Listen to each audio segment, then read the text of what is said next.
Welcome, everyone, to Aquarian Anarchy. I am Chad. We have Marcus. We are waiting on Nico, and our special guest is in the studio with us. First, our quote from Frederick Bastiat. When plunder becomes a way of life for a group of men in society, over the course of time, they create for themselves a legal system that authorizes it and a moral code that glorifies it. Sound familiar?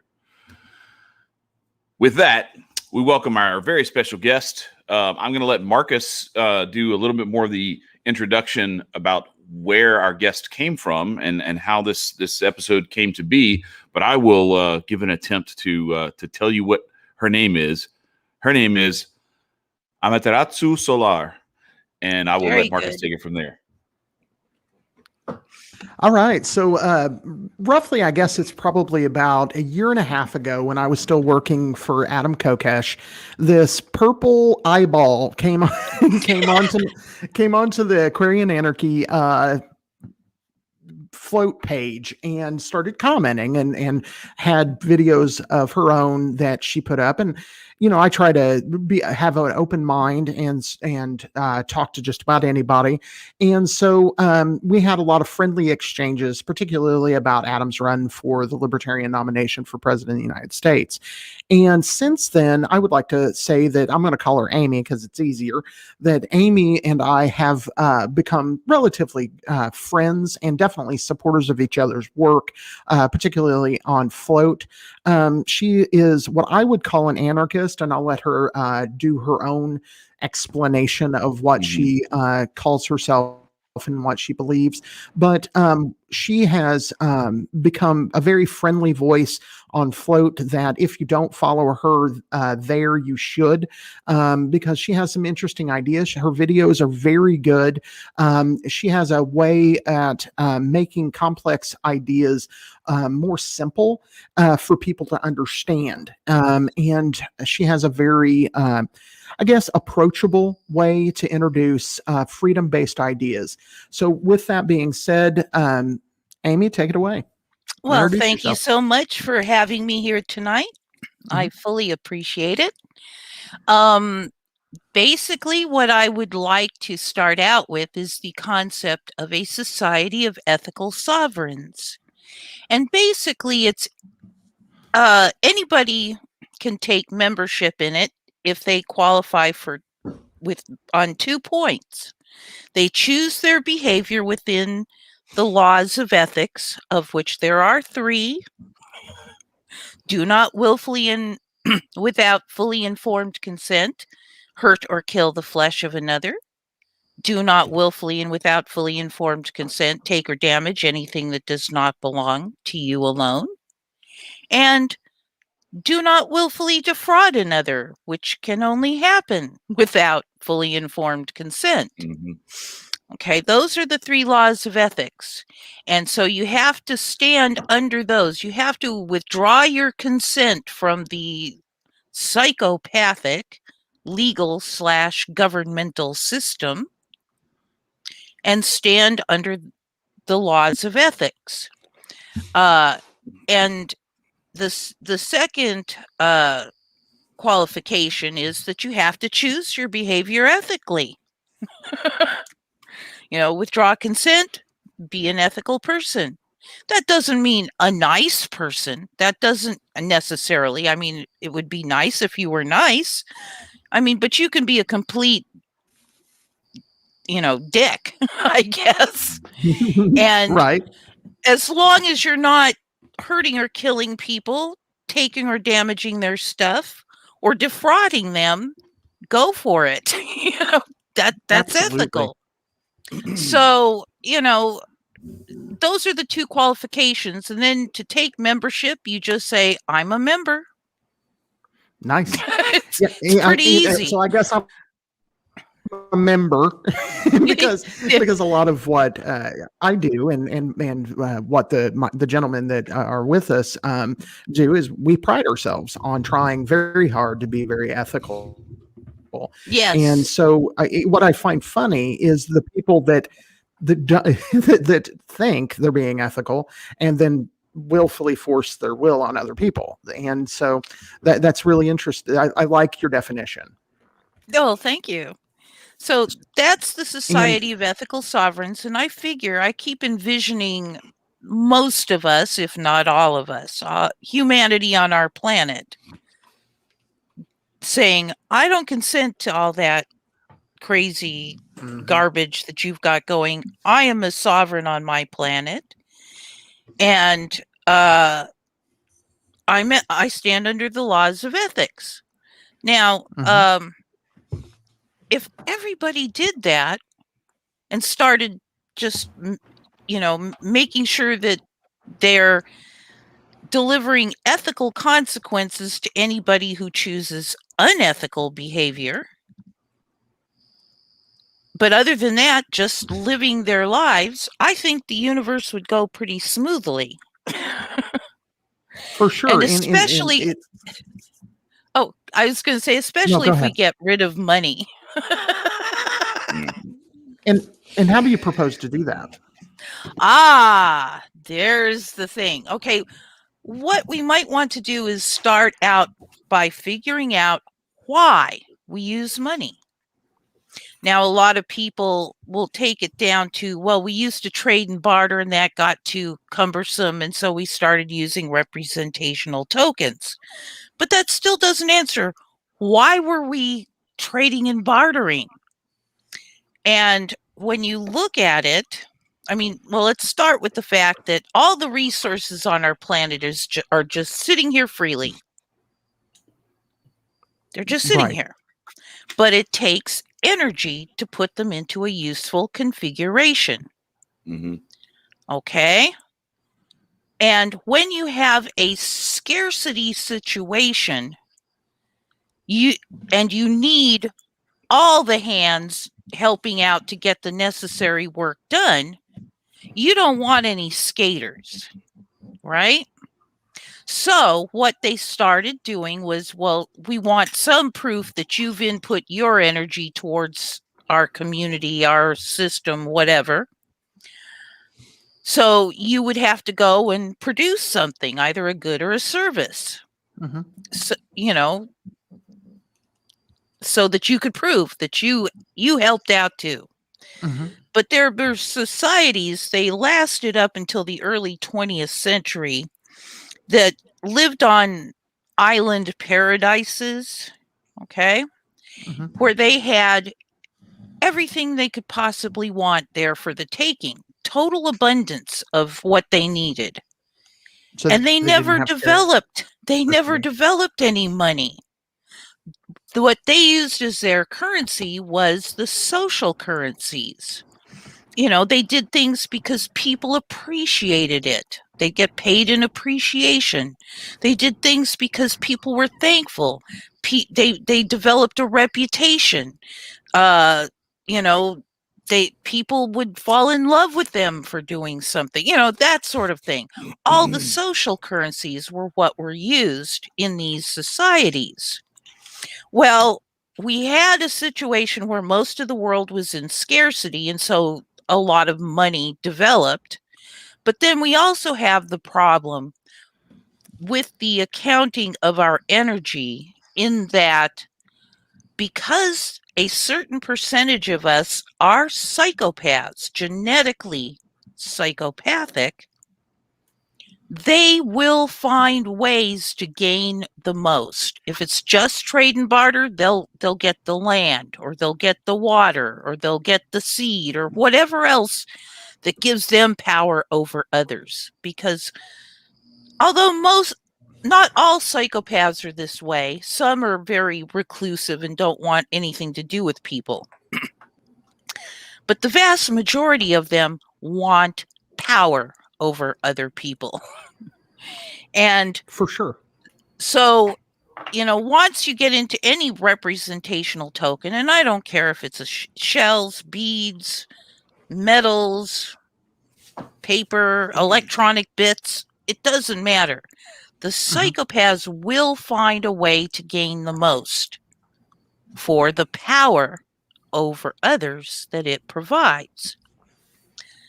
Now, in our society, we have a situation where we are, to use the term that apparently is communistic or something, I don't know, but we are post scarcity.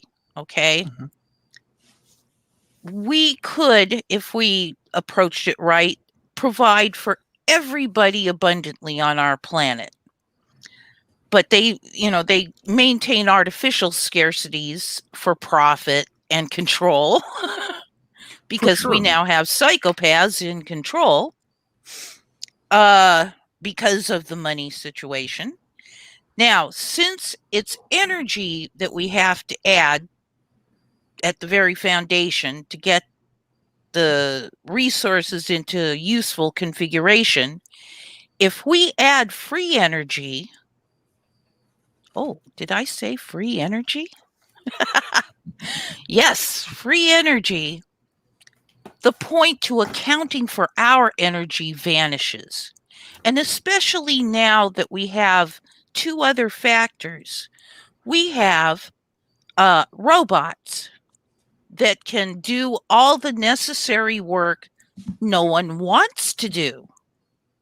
I imagine that commode cleaning robots will become a thing. I Probably. don't know anybody who wakes up every morning and goes, I can hardly wait to scrub down the toilet. No, I just don't see that. No, probably No, that's a not going to be a huge Okay. no, line I'm for not gonna that. lie. But there are plenty of people who would just love to get up and do nothing but create robots. I mean, I know Right. a lot of people like that. Sure. And so what you would wind up with if you add the free energy, the cost of things, 100% of the cost of everything is energy. The Mhm. cost of things will start dropping and dropping and dropping until the point where, it's like, oh gosh, it's not worth the effort to collect the penny for that car. Here, take it. Right. That sort of thing. And in the meantime, if we are getting robots into those positions where we just can't get people who just love to do that work, we can fill those in. And, right now, 80% of the jobs out there do nothing really in the final analysis, but move our wealth up to the Sure. psychopaths at the top. We don't Absolutely. need all the jobs we've got out there, but we do need food production, transportation, communication, and You need a place to Shelter. distribute it. Yeah, you yeah, need shelter. I mean, there's certain things that you need, but Sure. I think that with our technology and with the web for solving problems, see, that's another thing that I wanted to bring up was a solutocracy. Okay. You I know, want I Can want you to break dive that into down? this. Yeah, yes, she Nico, I'm sure she will, but I kind of want to dive into what she's said so far. One of the things, there's two things that came to mind when you were talking, Amy. The first one is it reminded me a lot of Candide by Voltaire, where they go to the city of gold, or I can't remember the title of it, but they go to the city of gold and they lined their streets with gold because it was just little pebbles. mm-hmm. For them, there was Yeah, there was no scarcity, so they didn't value it. And then towards the end, the main two characters grab up the gold, and they're like, "We need some rocks for the house. We're going to take these back out." The second thing it reminds me of is Adam was talking about, this was early on in the campaign, that they are designing the technology to basically, it's not there yet, but they will be able to at some point, and that technology is in I don't have the links handy, but they are designing a printer, more or less, that will be able to pull pollution out of the air and print things that we need. And they are looking at being able to change the molecule so that, like, you would pull the whatever pollution it is out of the air, and it would push out, say, an apple to eat, and it would be an apple that you could eat.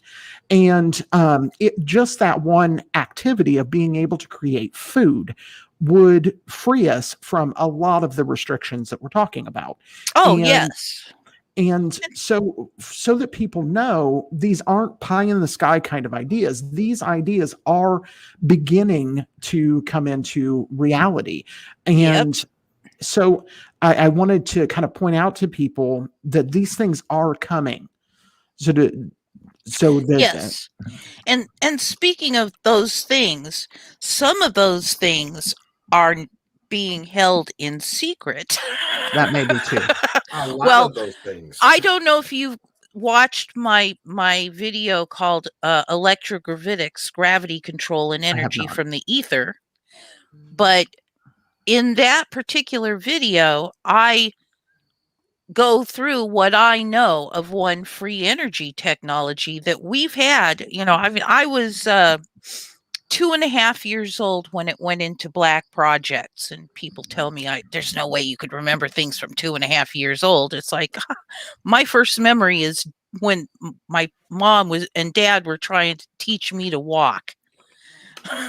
And I was less than 1 year old. I very clearly remember that. I remember very clearly the day that I figured out how to walk. So yeah, I have a lot of memories from back then. And my dad was an aerospace engineer with a degree out of Caltech. And he worked with a guy named Thomas Townsend Brown. And his job was to help him with the experiments he was doing relative to electrogravitics. And I have a memory, I was about 2 years old, and my dad said to me, "Can you say electrogravitics?" And I said, "Electrogravitics?" And he just beamed like crazy. He was so proud of me. Daddy. Anyway, he would come home and tell us all, the results of the experiments, and he was so excited. And he'd tell us that they were controlling gravity, and they were getting energy from the ether, or what is actually the electrogravitomagnetic field that pervades the universe. Be that as it may. Is it related to Tesla and his studies? I think that there are some similarities, but the difference is I don't think Tesla was working with the Biefeld-Brown effect. I don't even know what that is. is. The Biefeld-Brown effect is, Thomas Townsend Brown, or T.T. Brown, as most people tend to refer to him as, discovered that when he took a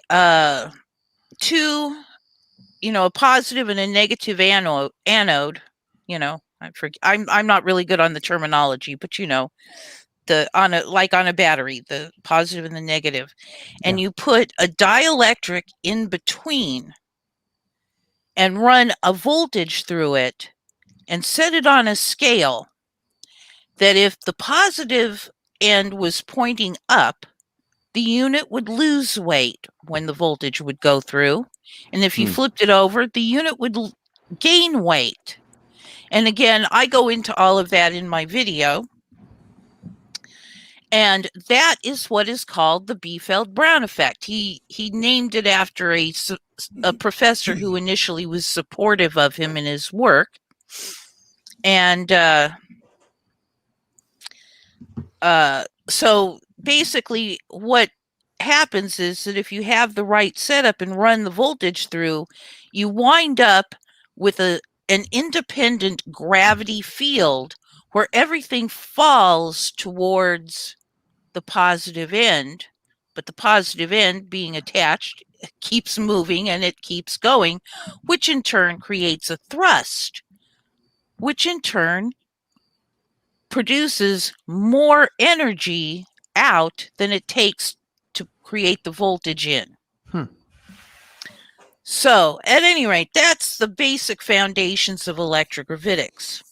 And he would tell me, on the few nights that he was there to tell me a bedtime story, I would demand that he would tell me what the world would look like when I grew up because of his work.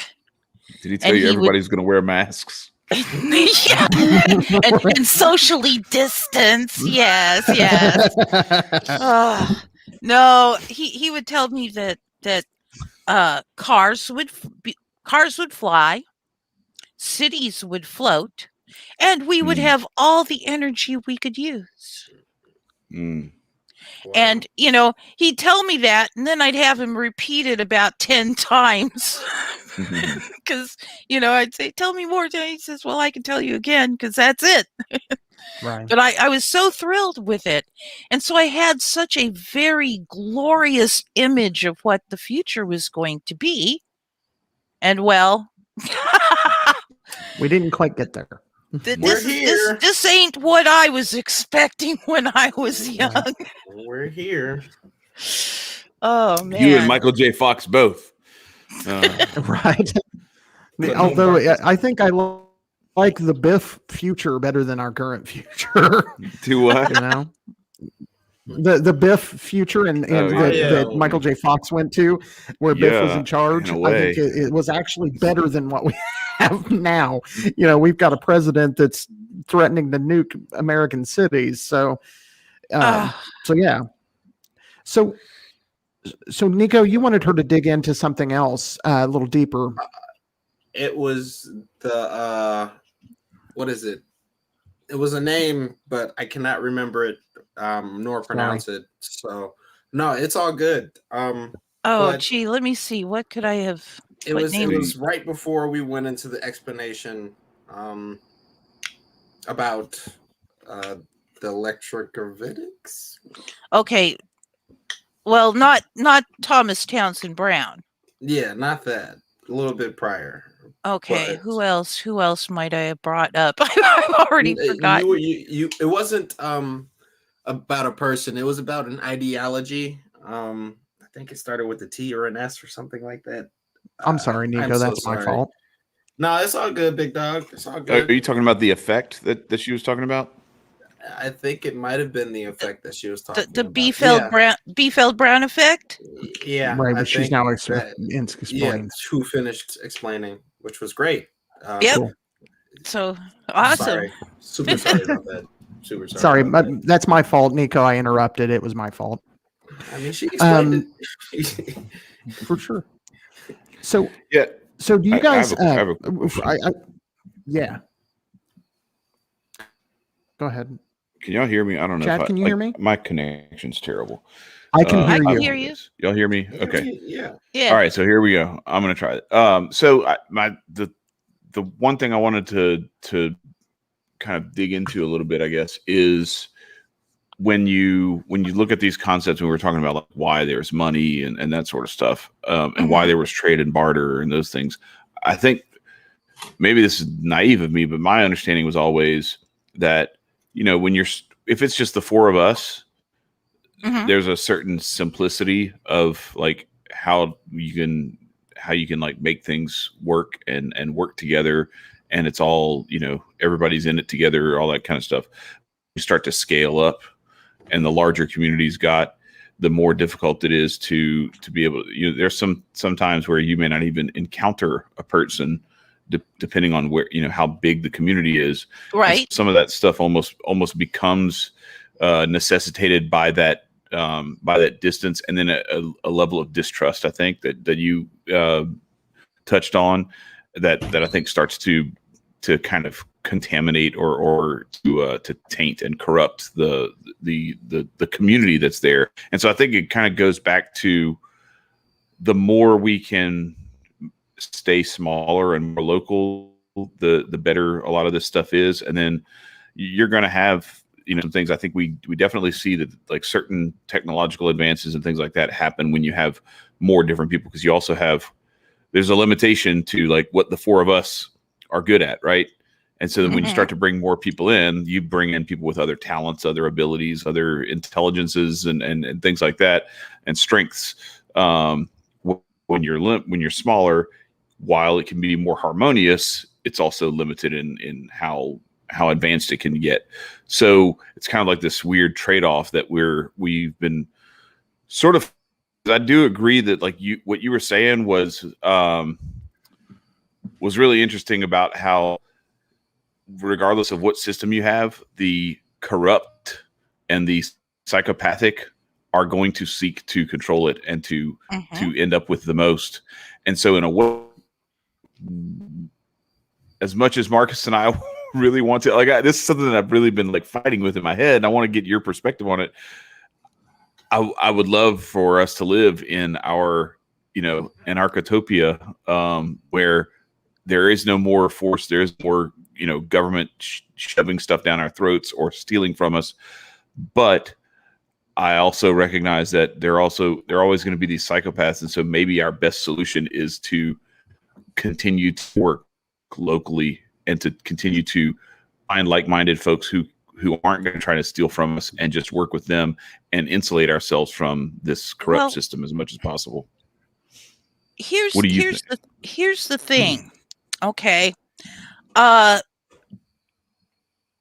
First and foremost, in what I see, since 80% of the jobs could go poof and we'd still be able to get the things we need through, you don't need 80% that 80% doing the work along with. You'd have far too much of all kinds of stuff.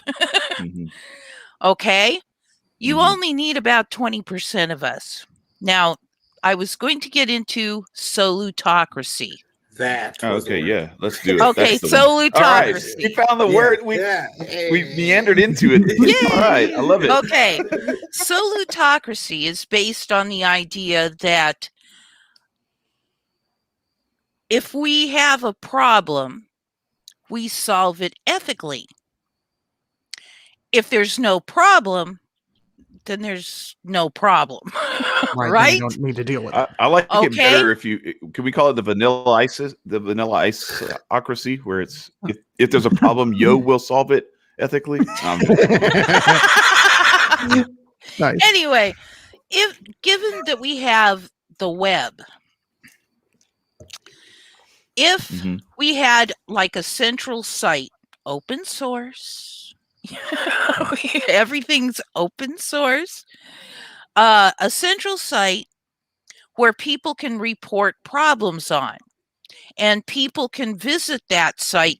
It will be considered your civic duty, if you will, to check the site and see if there are any problems you can help fix. Okay? If a problem affects us, we will be moved to solve for it. And the rules are the solution has to be ethical. Okay? That's all. That's it. You don't Right.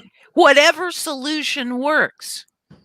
And so you don't have people being put in jail because a law was passed because some really nasty person did something that when they did it wasn't really nasty because it was for a different purpose or whatever, but they did it, so they go to jail, even though they didn't create any problems except in the legal system.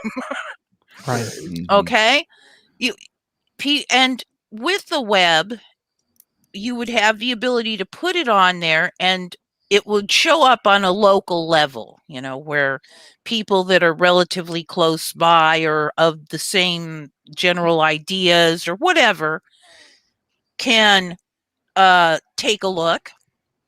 And if they thumb it up saying, yeah, this is a problem, but after a certain point they still don't have any solutions, it jumps to a higher level where a wider range of people can look at it, think about a solution, see if they can offer any help, so on and so forth, and on up to a top level, which probably will very rarely be populated with problems. But when it is, A the whole comet's hitting the planet, Earth.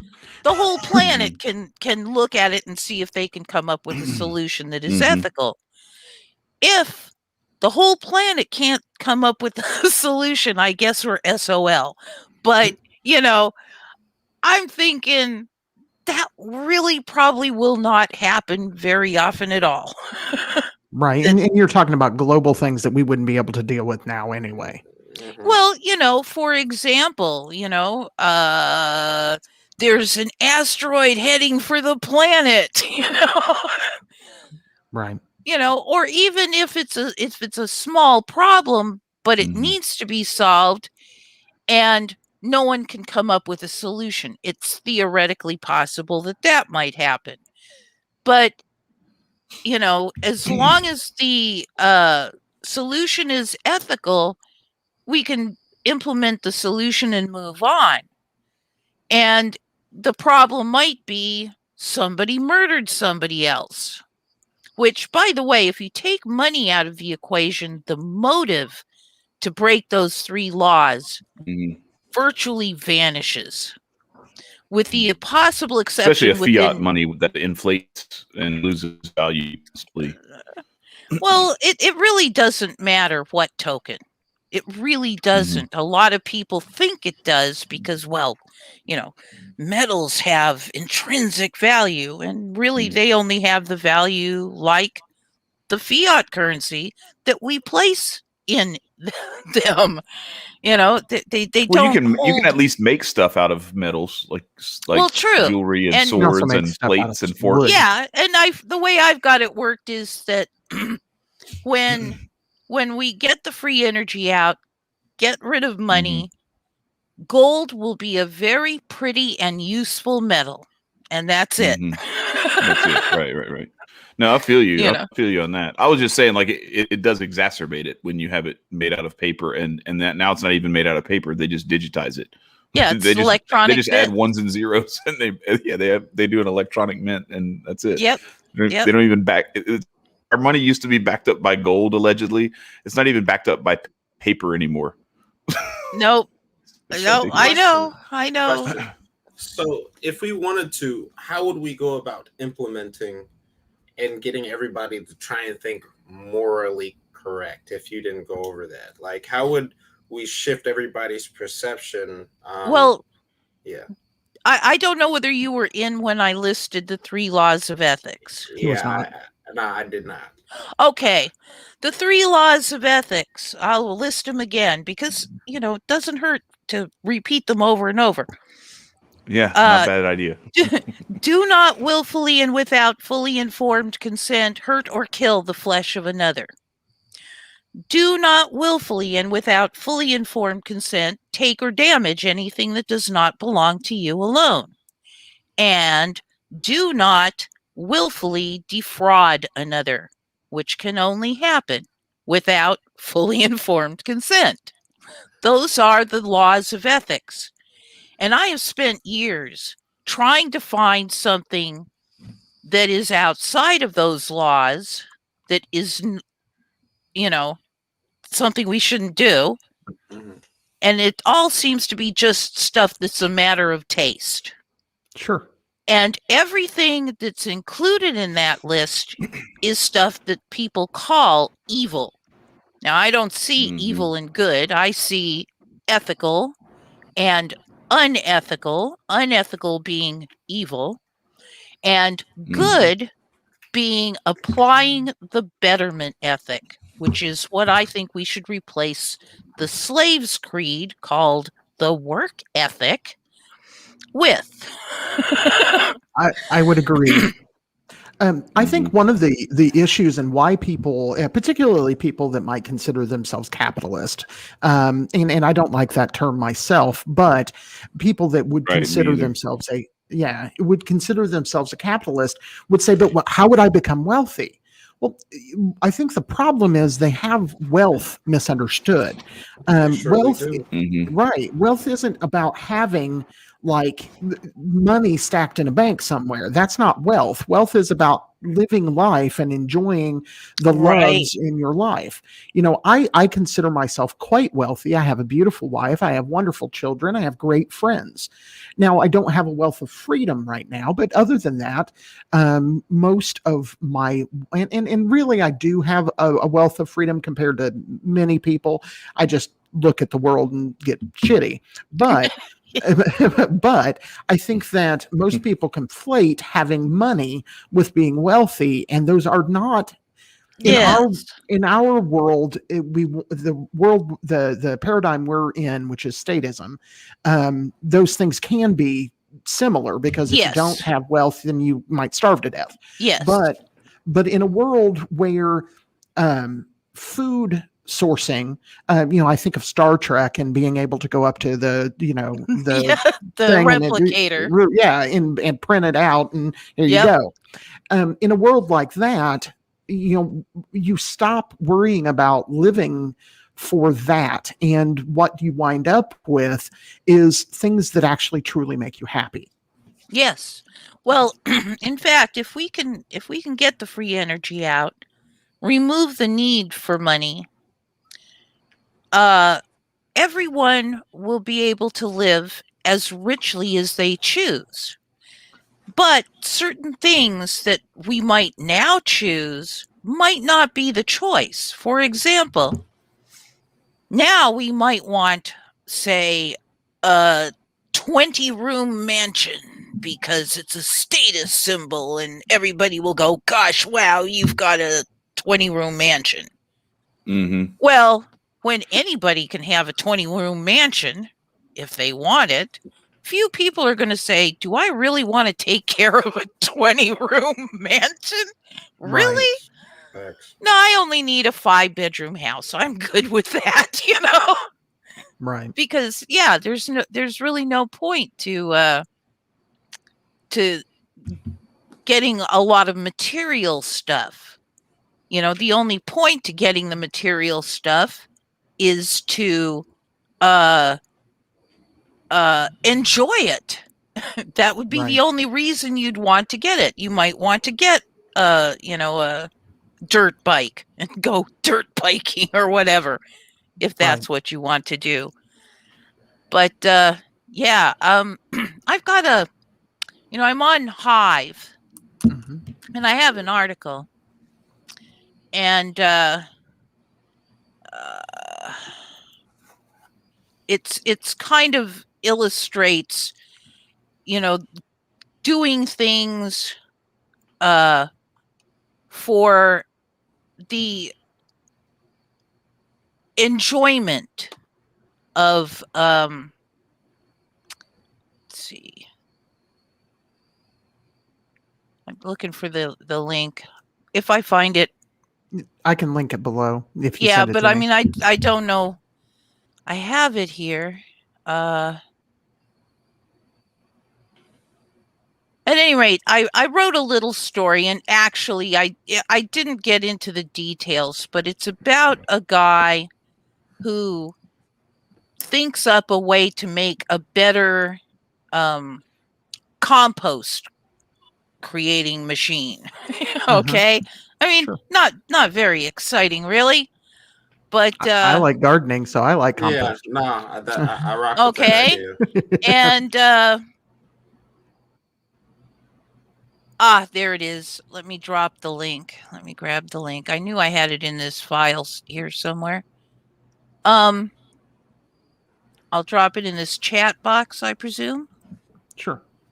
and then there you can Oh, have all it. right. Yeah, I'll try to pull it up.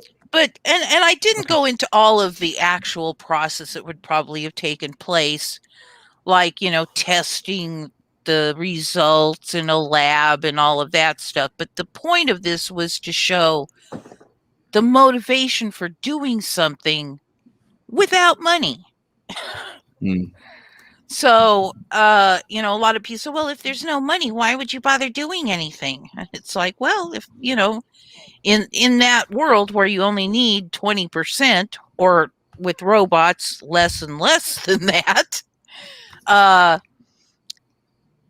you know, you don't do anything, you don't earn any notoriety, you don't earn any fame, you don't earn any respect, you don't earn any reputation, you don't earn anything. You're a couch potato.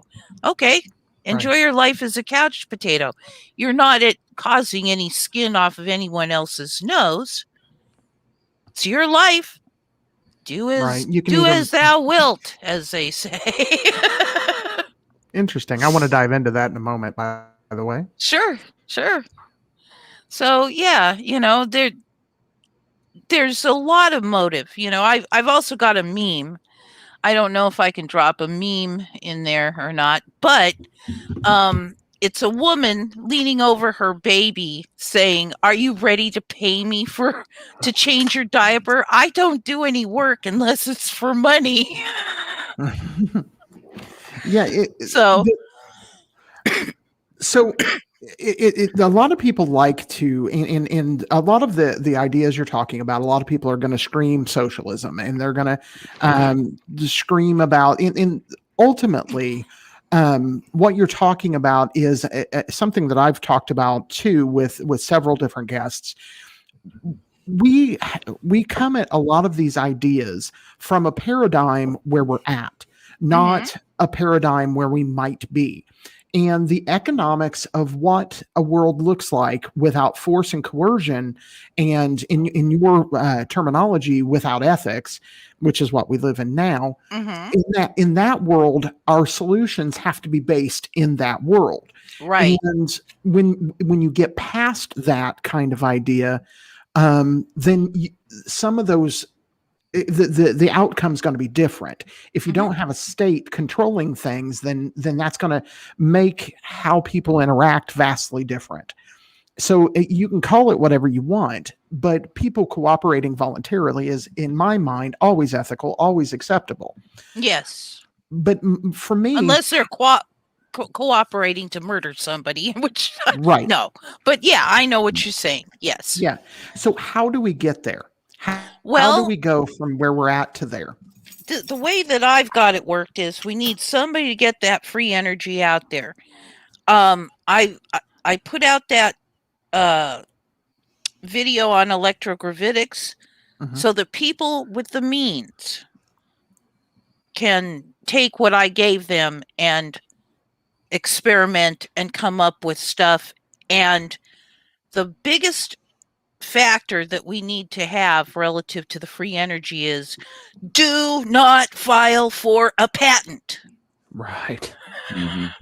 As soon as you file for that patent, you say, "Hey, I got some free energy over here. Come squash me." That's what's going to happen. Well, because you're because working with the state. they know very, very well that intimate link between money and energy.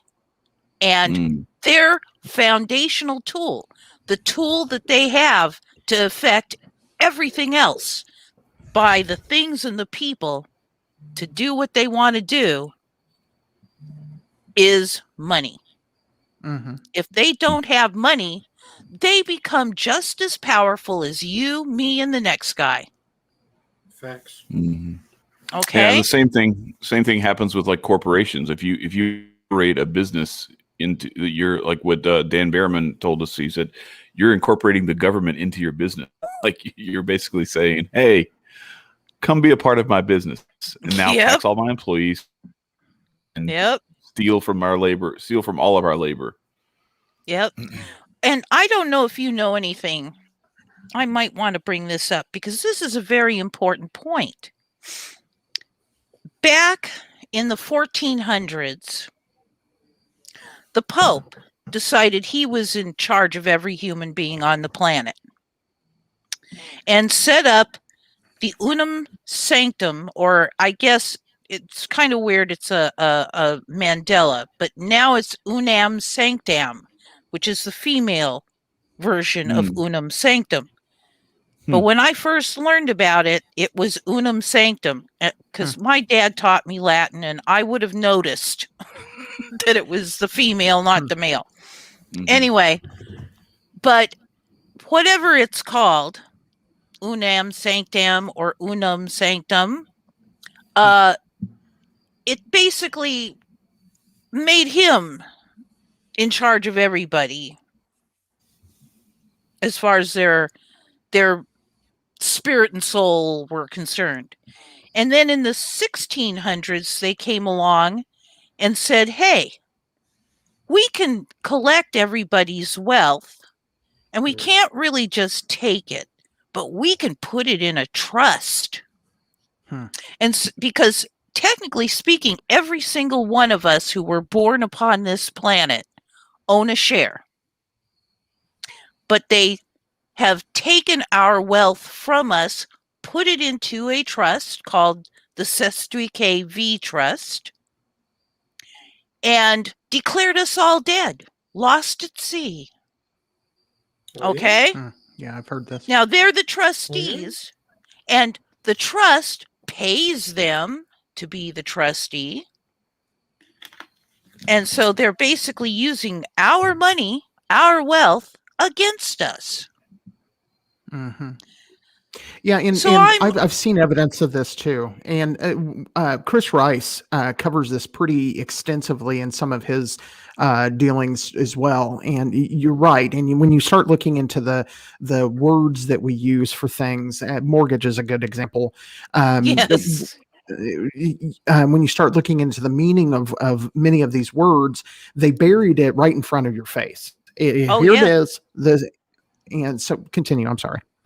Oh, that's all right. I was enjoying hearing your input there.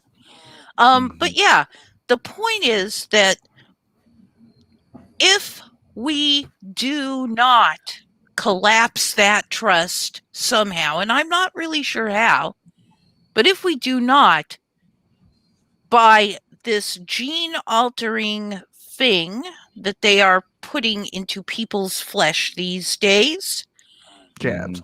they are taking away that connection because they are making people their intellectual property legally. Yep. Yeah. Now, none of it's ethical. None of it's No. ethical, but No, but it's legally. exactly the same. It's the same thing that they did, like Monsanto doing stuff with genetically yes. modified crops, and then their crops, like either birds or windage or anything like that, would Yep. create other people's crops, and then they would go after the farmer who had his crops contaminated with their stuff for patent infringement.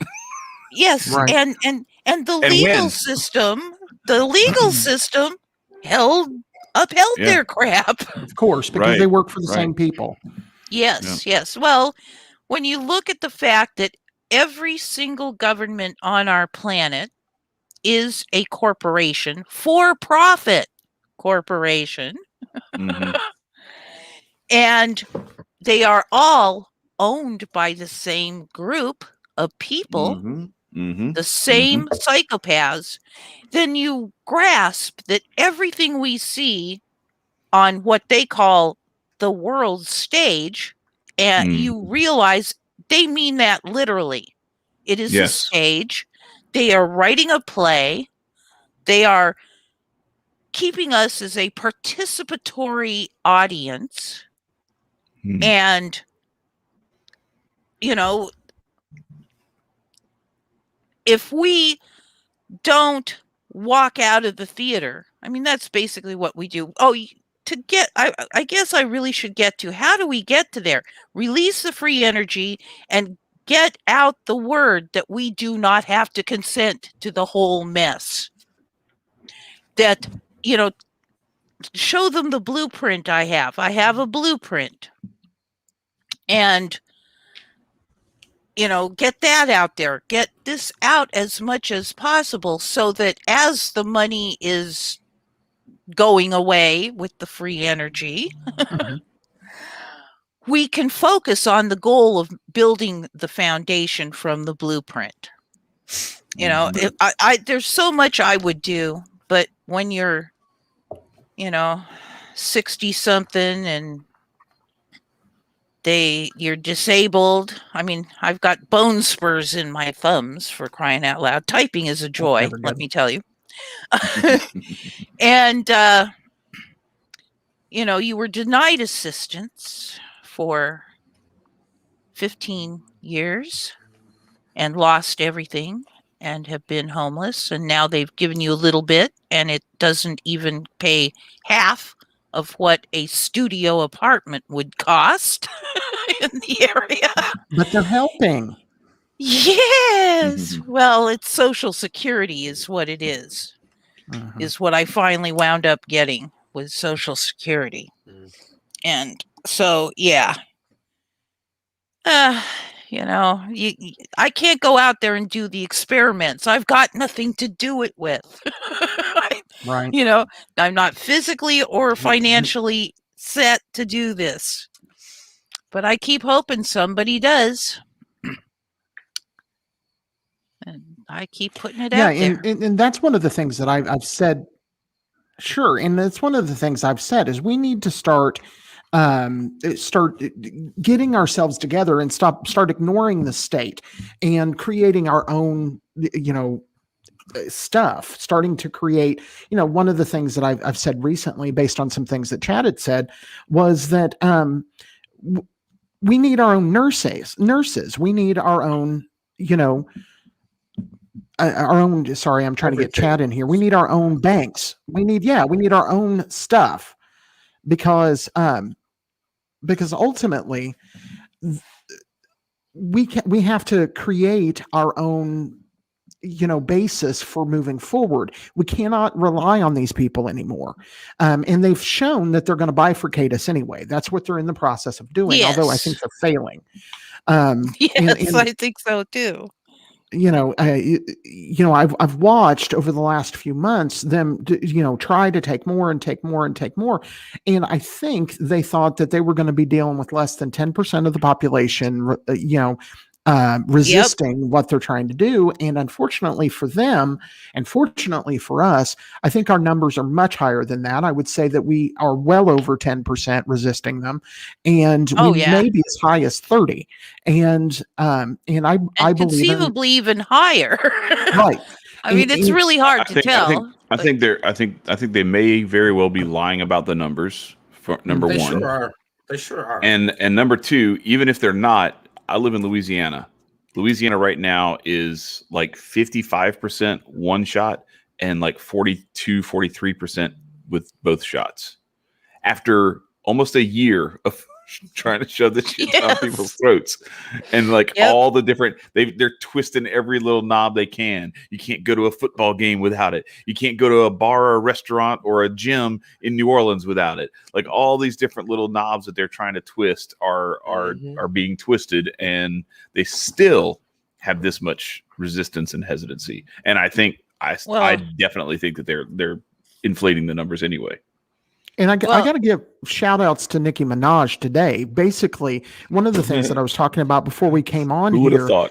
Yeah, I know. It's like weird. I'm so about not Nicki Minaj on an anarchy podcast. Right. What did she do? She basically has come out saying, she's not really for or against the jabs. Excuse me, but she's come out saying the cardinal sin of saying you should like pray about it and think about it for yourself and don't be bullied. Right. And God forbid you don't let them bully you. All of her fans, like people were saying, I unfollowed you due to that, or like, how could you? You have such a massive voice, and I'm like, yes, she did it. You said my body, my choice. Unfollowed. Like what? Right. I followed you because back in the day you said my body, my choice. But now you're saying my body, my choice. I'm unfollowing. Right. And she's not even saying that. She's saying your body, your choice. She's not even saying anything about herself. She's just saying like, hey, do your own thing, think about it, and like don't let people bully you. And people are like, how dare you not bully people and tell people not to be bullied? Well, what the hell is wrong with you? You can't call it bullying. We're just trying to keep people alive. You feel me? Because we need to make sure that everybody's protection works against the people who aren't protected, so that my seatbelt protects you. I think the whole story is such an incredible agglomeration of what's the term I'm trying to think of? I would call it bullshit. No, yeah, that too, but cognitive dissonance. That's it. Yeah. It's just one thing after another that sets the cog disc going like Looney Tunes.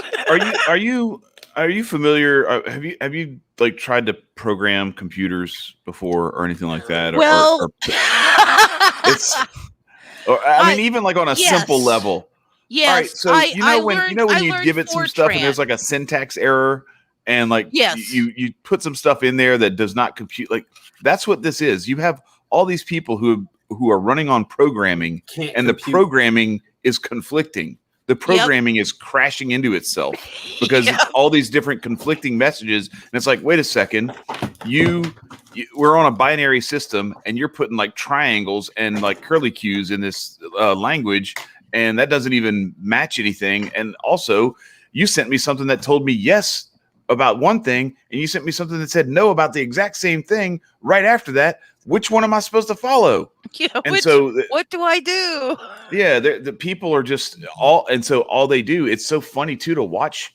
I watch like family and friends who have I've seen this happen in real time where they are literally telling me stuff that they were telling me the opposite 3 months ago because what's on TV is now this other thing. Yeah. And if you try to talk to them about the thing they said 3 months ago, they'll act like they never said it. Because what they've done is they've slowly dripped this new narrative in as they go to where people can't even remember how they got here. They just know that what the story is now is that now you have to double mask, close your door. Like I go to this place where we have an office building. You have to close. You have to walk in. You have to have a mask on. You have to close your door when you get into your office. If you go anywhere, you have to have a mask on. Everything. And everybody in here who's actually doing all this stuff is all the people I remember like 4 months ago, 5 months ago, talking about where they were going to get their shots.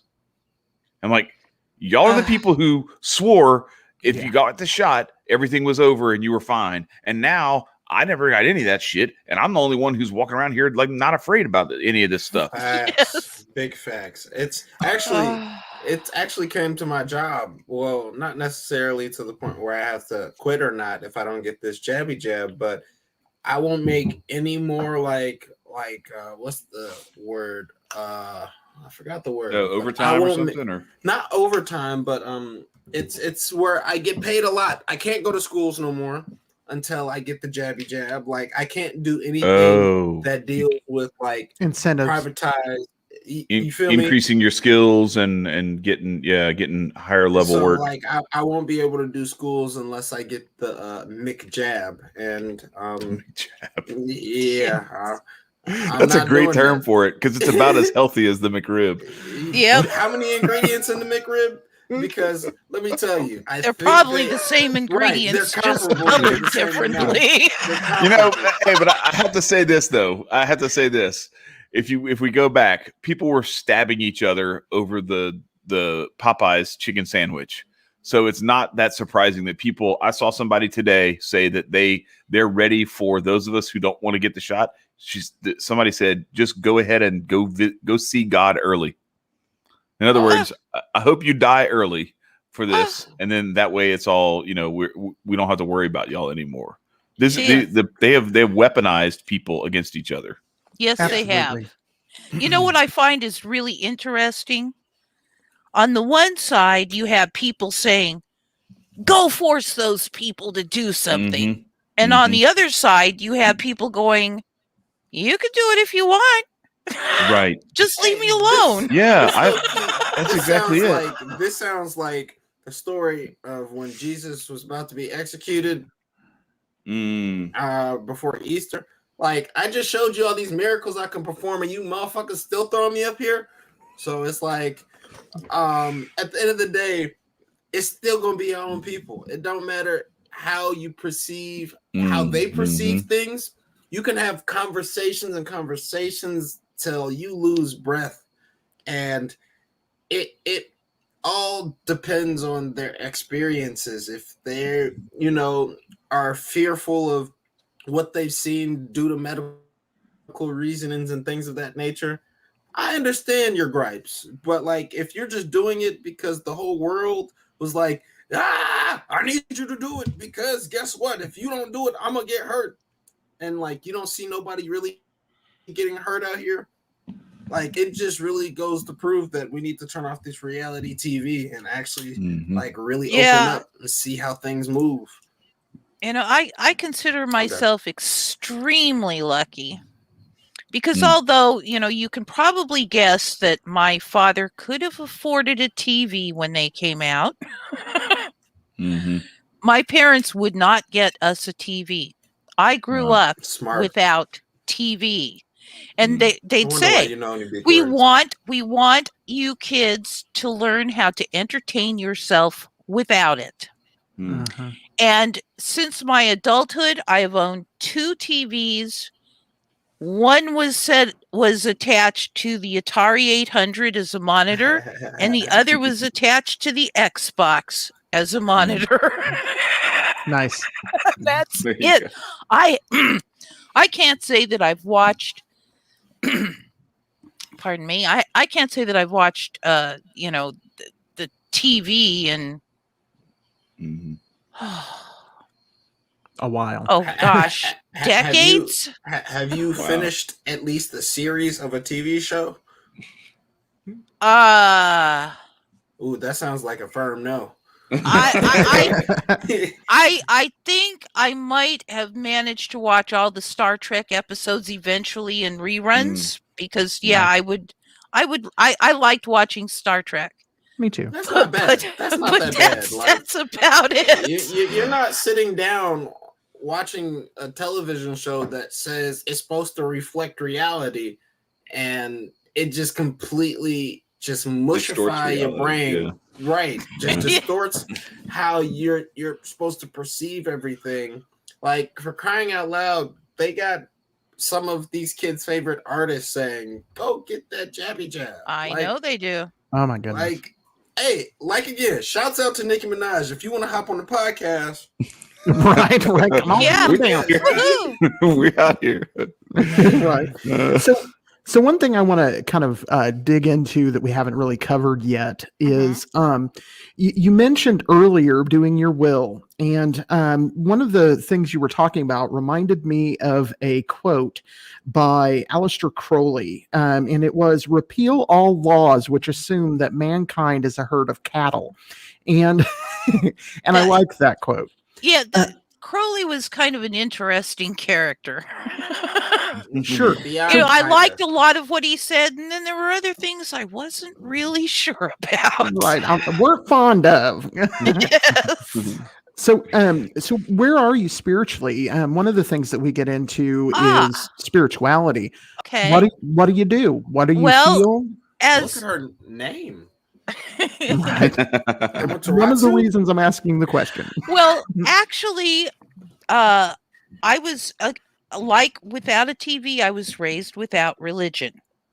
Mm. And through my life, I studied many, many, many, many, many religions.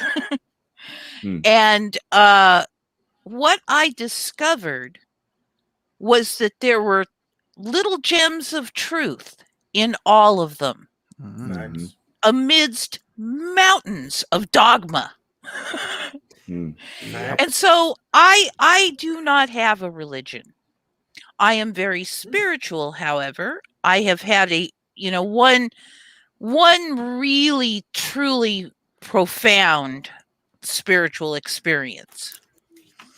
And this was, I don't know, it's been getting on towards a decade ago at least. But I don't remember what I was doing. It was something mundane. It was either folding the laundry or washing the dishes or cleaning the commode. I don't think it was that, but it was on that line. This is why you're so obsessed with robot commode That's cleaners. I right, get it now. that's right. it's hey, look, necessity is the mother of invention, right? Oh shoot! All right, But go ahead. at any rate, all of a sudden, I expanded, Mm. and I there really is no words to explain from here on in, really. But I'll do my best. It was like I became everything. Mm. I mean, everything. Infinitely space, time, dimension, everything. And simultaneously, I shrunk down to nothing. I mean, it was absolutely nothing that was in the middle of everything everywhere. If that makes, I don't know. That I makes really don't know perfect how to sense. Is describe there a it. It caterpillar makes around? Perfect sense. It makes But perfect sense. but it was like I can say I was you. I was Yeah. every conscious Mhm. being, every non-conscious being. I was basic matter. I was everything. I mean, absolutely everything. Pardon me. Wait, were you sober during this experience? If you don't Pretty mind sure me I asking? was. Like I said, I was just doing something mundane. It had to have been like a meditation for you to reach that transit I state. really don't know how it came about that I got there while I was, like I say, folding laundry or washing dishes or whatever it Something was I simple. was doing. But it just hit me like a ton of bricks. Bam! Could you it's like, see? Could you see when this was going on, or did you was it like a well, I blackout type was situation, or were your eyes everything. closed? Okay. Well, I don't know that I was really aware of any input from my bodily Senses. eyes, Yeah. but Okay. I Okay. could see everything in all directions, and like I say, dimension, all dimensions, all time, all space, the whole 9 yards. I could everything. And it Interesting. was, there's no way that I could bring it. I don't want to say bring it back or bring it, because it's hard to describe, because that was me. Mm-hmm. And so I didn't leave, so I couldn't come back because I didn't leave. But then anyway, but we'll use I get those it. terms No, because expanse. they'll kind of Yeah. work. Expansion sounds like a more accurate, the way you described it at first, where it was you were still where you were, but you expanded, and then I became everything, right, and nothing mm-hmm. at the same time. It reminds me, if anyone has read the Celestine Prophecy, I can't remember if it's the 4th or 5th level. I can't remember what it's called. It's been years since I read that. But in the story, because it's a story, and Chad and Nico, for both of you, and frankly, Amy, if you haven't read the Celestine Prophecy, yes, and the main character is like climbing up a big mountain, and he's going through these different insights, is what they were called. And the very similar description of his, I think it was the 5th insight, where he just emerged into seeing everything from the beginning of time to the end of time. Everything became one thing. It's a very similar feeling. I personally have not experienced that myself. I've gotten close, I think, but I've not experienced that myself yet. Would love to. Be a good day for it. I wish I could give instructions. Right. What I do want to do though is tell you what I did bring back. We'll put that in quotes. Bring back. Okay. When I returned or whatever, I was aware that, and I'm going to say this, no one else has to believe this. It's just said for contemplation purposes only. Consciousness is God. Consciousness creates the now. Now is the only thing that's real. Everything is consciousness at some level of awareness. And therefore, we, as conscious and aware beings, are co-gods, co-creating the now. Ooh, you gave me shivers. I like that. Yeah. Preaching my jam right there. Yeah, and so that's where I'm coming from spiritually. Nice. I like it. From our perspectives, I don't know if you're aware of this. Chad is Catholic, but a very open-minded Catholic. I practice a form of voodoo, and Nico practices a form of. I'm working on everything. Yeah, I'm working on everything. Yeah, I'm about to be a Buddhist monk conjuring up chipmunks and stuff. Right. Cool. Well, I absolutely do not care. I mean, I won't say I don't want to sound like I don't care, but I don't care what other people believe. I care whether they choose their behavior ethically. Absolutely. Yeah, and for sure. They can believe that in our good old flying spaghetti monster if they want. That's Right. okay with me, as long as they don't say, well, the spaghetti monster told me to kill you. No. That's where sounds I like draw a line. schizophrenia. That's what that sounds Well, like. that's where, like, even for me, so with, because I think if among the four of us, I probably have the religion that I follow that has the worst history, I guess, so to speak, of like institutional sort of abuses of how that sort of mentality is projected on things. I think that, like, Catholicism itself and, like, the ethics that are interwoven into that is one thing, but, like, hierarchy and some of the other things, and some of the misinterpretations even that, like, priests and bishops and even the popes have put out, that have been, I think it's been just like anything else where you've had the divine right of kings or some of this other stuff. God is often used as a tool and as a weapon to control and to oppress people, by people who are bastardizing who God is, what God is, and so, like, to what you were saying about us all being co-creators, that is very much in tune with what, and Marcus and Nico know this because we've already talked about this. We had my brother on where we talked about this, and, like, sexuality within, like, Catholicism and Christianity and things like that, and then also so much of the other stuff with Vin Armani and with some other folks, that it's not a. I think there are some things that have been people have taken liberties, shall we say? Oh, I'm sure of it. With what those things were originally meant to convey. Yes. And yes, exactly. And now we there are some of us who are reaching for that more pure sort of version of the faith, because I think I've described it over the last year and a half as all of these different religions, in one way or another, are like a different language describing the same God.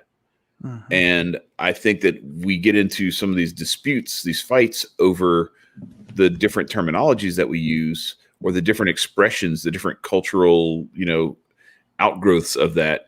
And at the heart of it is the oneness that unites us all, the spirit that runs through us, and the creation that we are all part of participating in and creating.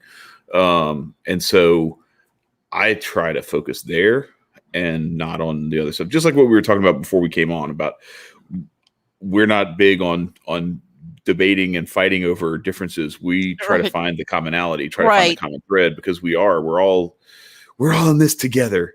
Yeah, please.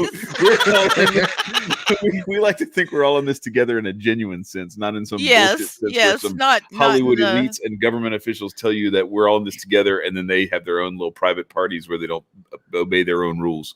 So where they wear like a what was it, a $10,000 dress? Right. That says tax the rich. Tax the rich. Yeah, I know that. I will say this though. That was so AOC is hot. I would not mind taxing that ass. I'm sorry.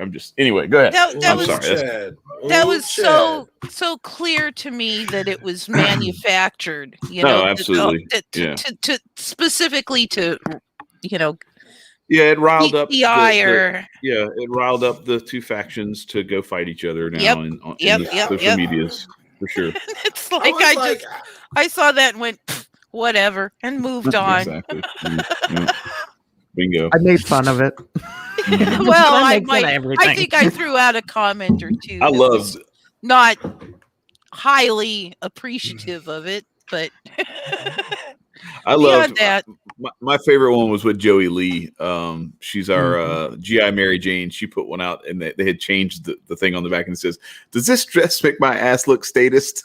I love it. I love it. I love it. So I do want to interject my own little piece, because I've been going through some inner turmoil as well as it relates to religion.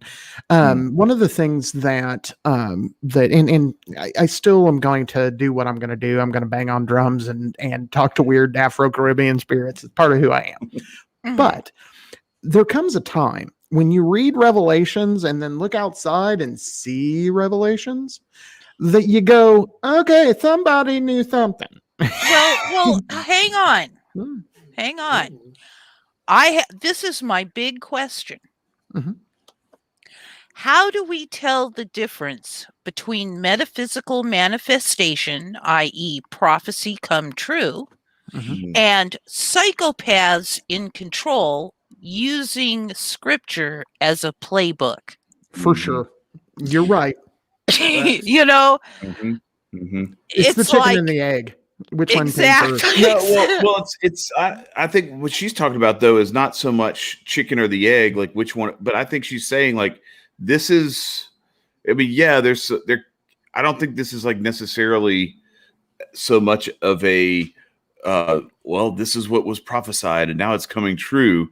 As they're like, hey, these people are going to think this is a prophecy coming true if we do this, this, and this. Exactly. And then it's going to make everybody go crazy. well, it's Well, going to make many people Many people go crazy, not continue everybody, right? to keep. Well, that means the Savior's on his way. Right, exactly. So all we have to do is just wait. Mhm, We don't have to do anything personally. mhm. We don't have to put our energy into this. Yeah. Right. It's like, and that works for them so well. The Mhm. psychopaths in control. No, It's for like, sure. That's what I it- tell everybody. I tell people all the time, like you sit around waiting for a savior, and you got to save yourself.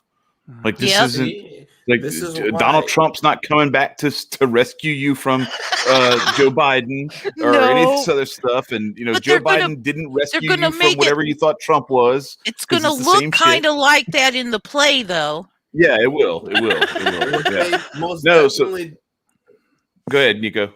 You go ahead. Oh no, I was just gonna piggyback off of there's nobody coming to save you, because everybody has that thought process and that rhetoric stuck in their head that there's always a superhero out there to save them, instead of Yep. taking it into their own hands and reign like, oh my gosh, I'm out of food and Walmart's out of Mhm. food. What do I do?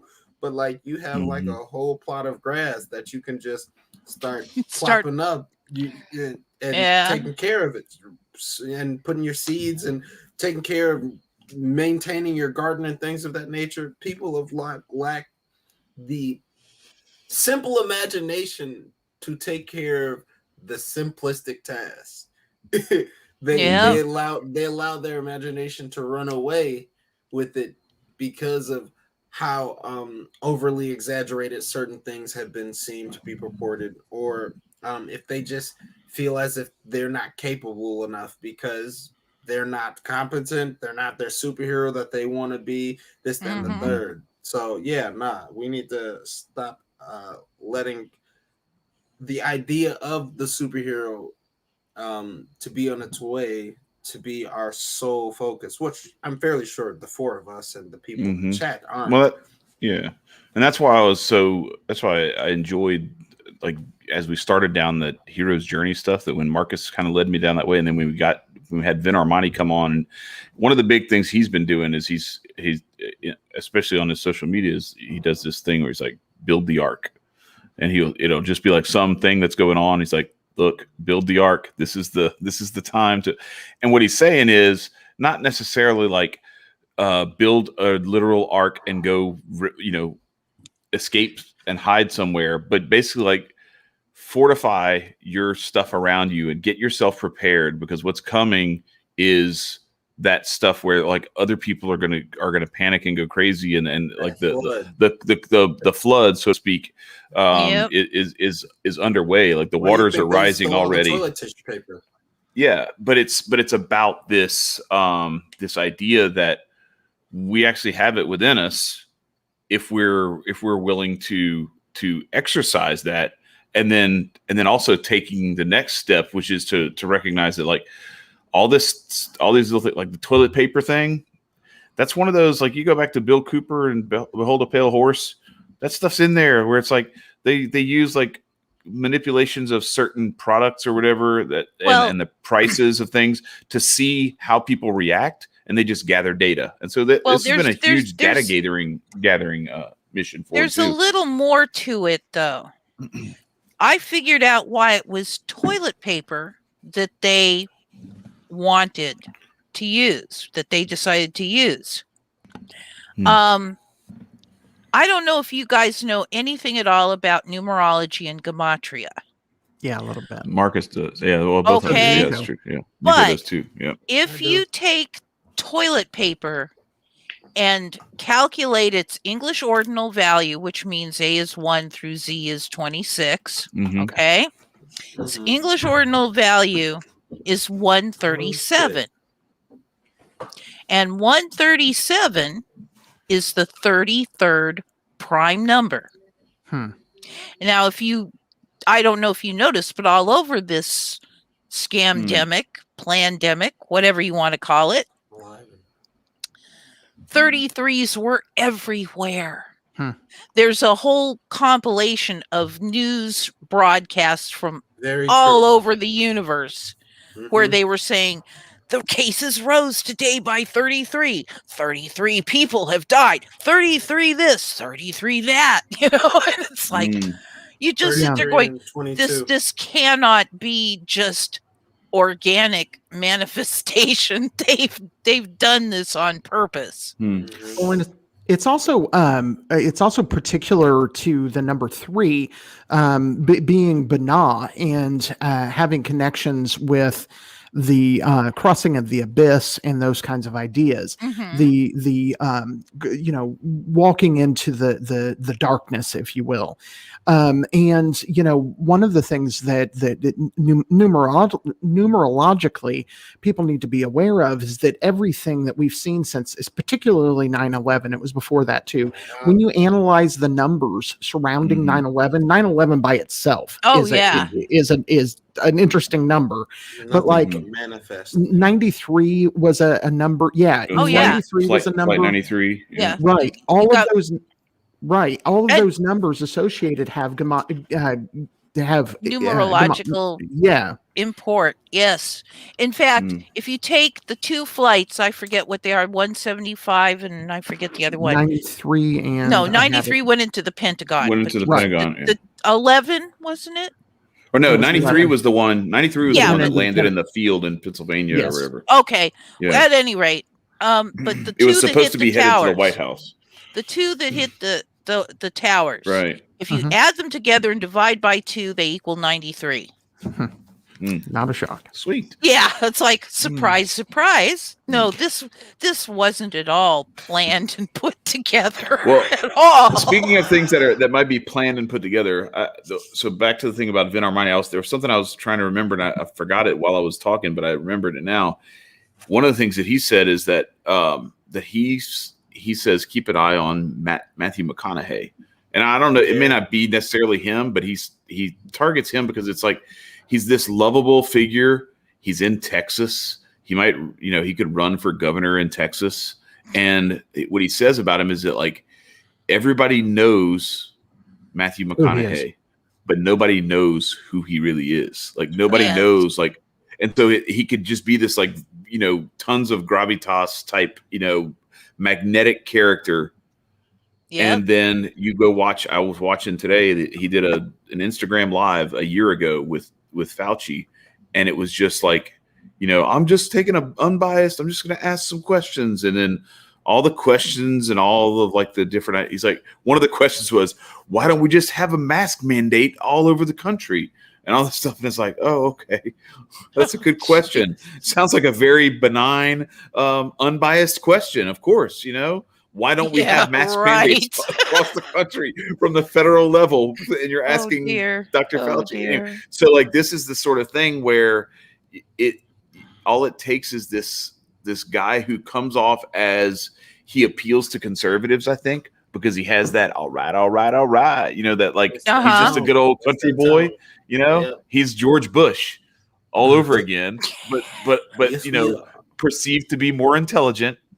And he's very charismatic, but I think he leans very heavily like towards like that left totalitarian sort of way of thinking come from, that Hollywood mentality. Mhm. Well, So I don't know yeah. where that's going to go, but I would not be surprised if that ends up if you see his name pop up. know. So it's been an interesting dive with you, Amy, and I've I've really enjoyed it greatly. Is there anything that you would like to plug before we start wrapping up? Well, basically, I have, yes, I have stuff up on uToilet, but I try to avoid sending people to uToilet.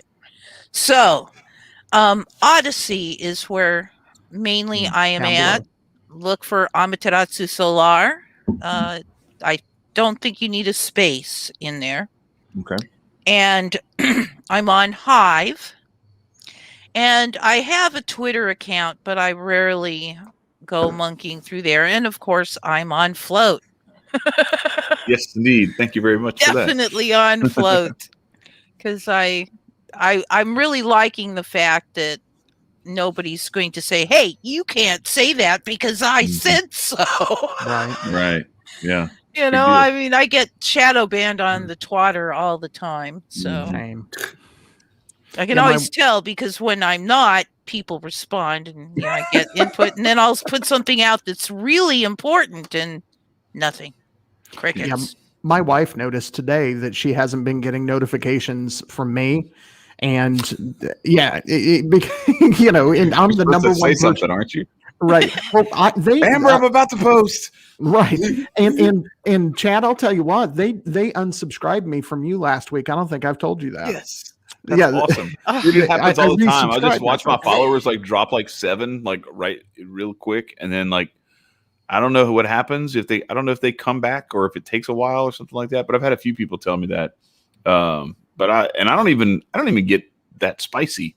I speak in code a lot. I use words like bug and bug spray. It's gotta be what you like. It's probably what you like. I'm fairly sure that all of us are on the watch list. Yeah. For sure. So it's like, I don't doubt, and I don't care because none of that applies to me. Right. I want them to know that none of it applies to me. I am sovereign on my planet. I don't consent to that psychopathic legal / governmental system at all. I stand under ethics, the 3 laws of ethics only. And unless I do something unethical, leave me alone. Amen. Yeah, I'm with you. And that's what we've been preaching. Make the fucking government irrelevant. Yep. Again. Stop fucking with them. Yeah, right. Let's do that. Exactly. Make the government irrelevant again. I agree. Well, that will become a t-shirt. I can say that despite my total impoverishedness, a friend of mine helped me become a secured party creditor. Do you know anything about that? No, I don't. No, I do not. Okay. Basically, when you are born and they make up that nifty little birth certificate and all of that, they basically put you on the debtor side of society. And you can file the proper paperwork and all of that and become a creditor, which means that your straw man thing has been copyrighted. You copyright that and becomes a trust, and you become the trustee for that trust, and you can do things like hold property and vehicles in allodium. And if you know what allodium means, it means no taxes, no registration, no licenses, no anything. It's yours completely, 100%, and they can't come grab stuff off of you. At least not legally. I hate legally, but even ethically they can't. I mean, ethically they can't do it, but they do it anyway. I'm going to put a link down. Now, this is my friend, and I'm going to tell you, it's only because we were really, really good friends that he did it for me for free. Because he knew there's no way I could possibly do it. You know, I don't have any money, but you know, I think it's like, I think it's like $2,000, and they do all the work. They send everything off certified, and you know, fill out the UCC filing and all kinds of stuff. Don't quote me on the price because that can change at a moment's notice. You never know, depending on how the universe is. But I highly recommend at least looking into becoming a secured party creditor. And both the links to those, I've got those made notes from the chat. chat. in the show. Okay, all right. Yeah, So I'll stop. I'll stop doing it. Oh, okay. What I was saying, you're already doing it. I'm going to add I'm going to add those after the show is done. Okay, good. To the show. All right. So if anybody is interested, they will be down below. It'll be in about 15 minutes. Excellent. So I could probably put my Odyssey playlist in there too. That would help. I have your Odyssey. Sure. I have your Odyssey already. Oh, you have that in there? Okay. All right. Well, I'll paste that in there again anyway, just in case. So it's all there. For sure. So yeah, that way you've got my Hive story that I wrote, and that will take you to my Hive account, obviously. And yeah. And okay. And I'm gonna give me just a second, Marcus. I was gonna do something real quick and show. See if I can pull it up. This is the article that she's talking about here. The birth of an emission. That's it. So now you guys can see it. This is what you're looking for. We're gonna have this link down below. But yeah, I wonder why my image isn't coming out. I made a pretty image. It might just be the way that it's displaying on my particular screen there. So yeah, because I was a graphic designer, and although I can still do the work, it's just that what used to take me a day now takes me closer to a week, and no employer is going to want that kind of output. Just not even close. Yeah. So yeah, I mean, I'm slow, but I can do it. I'm really slow. Same. Well, this has been like it seems like every week we have somebody on who, whether I know a whole bunch about them or know them like the back of my hand or not that much, I'm continually like amazed and impressed that like we learn a lot every week. I hope our audience is getting the same benefits out of this that we are, because this is really cool to be able to talk with someone who has a different perspective and has some, because what we're all about is finding solutions to the things that we're facing. Excellent. And working together to build those solutions and share them with each other, so that we have a little bit of, so that we are, as Vin Armani says, building the ark, so to speak. Every one of us has a role that we can play, and we are all going to need each other if things continue going down the path that they're going. Yes. So we alienating people over petty nonsense is really not productive, and is going to end up hurting you in the long run. So. Exactly. We have to have some kind of a direction, and that's basically what my blueprint was designed for, was to give something to build, because otherwise, if everybody's off building each their own little thing, nothing's gonna there'll be no aggregation, right? Not right. Well, and then we're easier. You're easier. Then they isolate each of us one by one, and it's kind of like those. You ever seen those martial arts movies where like Bruce Lee's fighting like 15 guys and they all attack him one at a time, and it's like, well, yeah, really. If all 15 of y'all just jumped on him, he'd be done. I mean, shout out to Bruce Lee, he was great, but like, Jesus, dude, like if 4 of y'all even like all at once, he'd be toast. That's right. That's right. I don't think he could have handled all of them coming at him at once. So the state is kind of the same way. If we can either all all go like isolate in our own little hive, or we can keep in contact with each other, network together, and if necessary, move into physical proximity with one another, if that's what it takes. And that's why I always tell people, like, go to your farmers markets, go to your local farmers markets, go talk to people, get phone numbers, get business cards and stuff like that, so you can know who some of these people who are doing some a little more off the grid type stuff that isn't necessarily part of the city structure, and get yourself divorced from Walmart and Costco and Target and all these other big box type places that are just they're gobbling this stuff up, and then one day, if that's all that's left, well, you're subject to whatever policy they want to hand down. Yeah, really. If you want to eat, Yeah, and I have to give real quick a shout out to Magnus Panvidya. This past weekend, he managed to get socialists, communists, libertarians, conservatives, and leftists onto the same field to protest war. And they came together in peace. And awesome.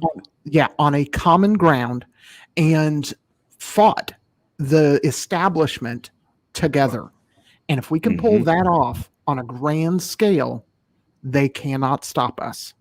True. So much shout out to Magnus, good friend, good guy, and we're going to need more of people like Amy here, and we're going to need more people like Magnus. We're going to need more people like Nico, like Chad, like me, like Adam, like all of the people we've interviewed. Hotep Jesus, and Canon Hotep, who was Canon Hotep in the chat. Yeah, that's right. Right. That's right, my man. And, the people with solutions, people with ideas, and gotta love the way that we're coming together.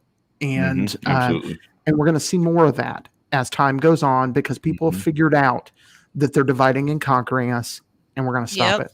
Yep, we're going to stop the division. One thing that I wanted to mention that I've noticed a lot of people running around hollering about how, and I don't know whether I should use words that might get censored or not here. Go ahead. Welcome to Aquarian Anarchy. I use them every time. A lot of people are running around saying it's the Jews. And I point out that first and foremost, there are tons of sects of Judaism, just like Christianity, and most of them are not in the as part of the problem. Some of them revile Isis Ra-El, and some can't stand the Talmud. Some see all human beings as equal. So no, it's not the Jews. What it is that the psychopaths within one sect of Judaism managed to be in the right place at the right time in history to seize monetary control. And once they did that, they, to keep their bloodline pure, i.e., make sure the gene for psychopathy got passed down to their heirs, they inbred and passed all that wealth and power down to psychopathic heirs. And that's what we have is psychopaths in control. It's the psychopaths. The Jews, a lot of them happen to claim to be Jewish, but that doesn't mean it's the Jews. Right. That's the thing, is like wherever whatever people claim as their either their heritage or their religion or anything like that, it's the psychopaths. That's why I was talking about, like, I'm Catholic. I can recognize that there have been some popes who've been on some dumb shit, some bishops, some priests. Like, it's a but it doesn't mean that that's me, because I'm Catholic. I can see other stuff. It's all about individuals who have chosen to embrace corruption and then put it on steroids. Well, it's not that they've chosen, because, I feel actually a lot of compassion for these poor psychopaths because they were born with a gene that will not allow them to feel caring, compassion, love, or empathy for others. You have a good point. And, that just breaks my heart that there are people who can't feel that, who don't know what that's like. And I did want to make a point about the "it's the Jews" thing, in that the ones who are pushing it the hardest are the psychopaths in control. They're out there with people hollering, "It's the Jews." They're paying people to do that because it adds yet another divide, and it gives them a victim card to play. No, And because they do, that's constantly. there was a thing Ice Cube put out. There's this old mural meme, or like it's a painting or whatever, where there's these people and they're like they're leaned over, and there's a Monopoly board on their backs, and then there's these guys. Well, the pictures of the guys playing Monopoly, they have it's some very caricaturish Jewish feature type Right. drawings, and so the thing it reads basically like it's a game, and if we just stand up, the game's over. Basically, that's the meme. Okay. Well, just like you said, what does it do? Nobody pays attention to the fact that, like, yes, there are people like basically playing Monopoly on our backs. Yep. I don't care what they look like. This shit is happening. Yep. Well, if you point that out and you use this meme now becomes the thing where all the comments are people saying how this is anti-Semitic and it's all this other kind of stuff. And it's like, you're missing the point. Like, this isn't even about that. This is about, there's like a control structure that is like making people slaves. And we're just saying there's more of us than there are of them. And if we just stand up, like, the game's over. And now you want to tell us to stay kneeling down so that they can play Monopoly on our backs. Okay. Yeah. Because to stand up would be racist. Exactly. You see what I'm saying? This is what they do. This is the whole thing. And the same thing happens with so much of this stuff. And that's why it's so frustrating to watch. Like, you have like there are certain black conservatives who play into this like plantation narrative for the Democrat Party and everything. And it really, like, a lot of our friends, like Marcus was saying, in like the Hotep community and Hotep adjacent communities, they're black, but they are what I would consider like conservative in terms of like their own personal values, but very like free market, borderline libertarian anarchist type in terms of like how the hands off type approach, because they've seen what government has done to black people over the history of, especially in the US and really the world over, like all the colonization and everything like that. And so what happens is, instead of allowing them a voice in the Republican Party, the control structure says, no, let's put Candace Owens and Brandon Tatum in those positions so they can basically shit on black people and bring up the criminal record of anybody who gets killed by a cop, so that we can piss off all the black people in the Democratic Party who are really upset and they're protesting in the streets. And instead of embracing them and locking arms with them and fighting back against tyranny, they apologize for tyranny.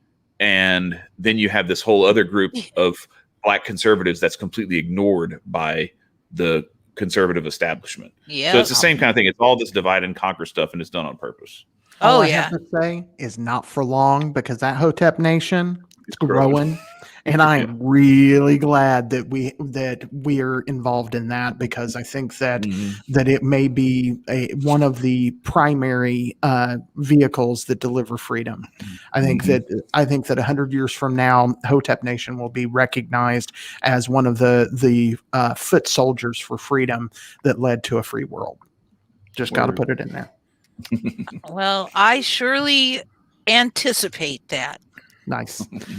All right. Well, Amy, again, it has been wonderful having you on. This has been a great conversation. It was wonderful meeting you and Chad and Nico. I had actually never really seen any of you before, so Nice. talked a lot on float. Float. Yeah. Right. No, that's good though. Yeah. That's like Yeah. we need all the different little places where there's some places that some people are more familiar with and more adept at than I am, and that Nico or Marcus may be, and so like the help in that realm is very much appreciated, and we will do what we can to help on our end to get your voice amplified as well. Well, thank you so much, and I will continue to share your work. Guaranteed. Much appreciated. All right. All right. And everybody who's watching, make sure you stay free, my friends. Well, wait. We got one more thing. Okay. Nico, do you have something that you need to say? Sure. Hi, everybody. I wasn't able to interject because beautiful words of knowledge were being dropped onto us. But if you really want to help a brother out, let that $5 holler so we know that you really want to pay attention to us, because I'm not trying to be put on no collar. Ooh. All right. You didn't have to rap this time. It's okay. Right. No, I was last week's was better. You were going through. I was inebriated and I tried, Marcus. Now I'm sober and not trying. Would you like me to? No, me not. $5 for the Patreon, everybody. If you really like this content, and actually, we should. No, never mind. Thank you very much. Thank you. Please do subscribe, like, and please go check out Amaterasu Solar. And yeah, bless up. Yeah, share this episode too, because this is a good conversation about bringing unity and branching out to folks who come from all different. We have our guest list it spans the ideological and spiritual spectrum, I would say, and we want to keep doing that. And we really appreciate you coming on, Amy, very much. And Marcus, now you can go. Now you can go ahead and say it, Marcus. Stay free. All right, peace, everybody.